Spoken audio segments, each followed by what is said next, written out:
At yung Bible. Nabusog ba tayo mga kapatid? Amen. Sa napakagandang kapahayagan ng ating kapatid na pinagsaluhan natin ngayon ulit. At ito yung kalooban ni Amang Yahweh para tayo'y mabusog ang ating espiritu at kaluluwa bago yung physical. Baliktad muna ngayon. Ano po? Kasi ito yung pinapaganap ng Amang Yahweh. Sulit natin dahil wala namang kung mawawala. Di ba po? Biyaya ng Diyos na sabi nga kailangan kumpleto, detalyado dahil ganun kabuti ang Diyos at ganun yan kahalaga sa ating buhay. Na nararapat din po mga kapatid, di ba po, pahalagahan din po natin ang Santatlo sa ngalan ng Ama, ng Anak at ng Espiritu Santo na sila ay magkakatuwang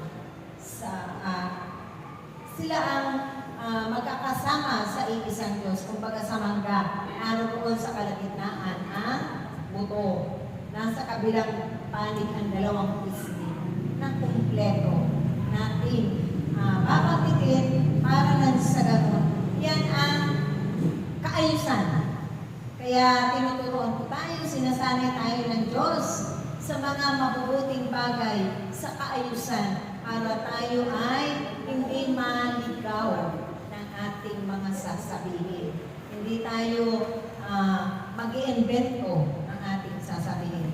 Yan ay nagmula sa katuruan ng simbahan po. Ano? Ano po mga kapatid? Amen. So, syempre, gusto niyo pa ba ng karagdagan?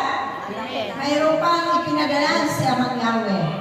Ang ating kapatid na hyper talaga siya. At pinagaling muli ni Amang Yahweh, pinalalakas, pinagaganda ang maghahayag tungkol sa paghahari ng Diyos sa ating panahon, sa nababagong panahon, walang iba, inang Mel. Malakas sa palakpakan.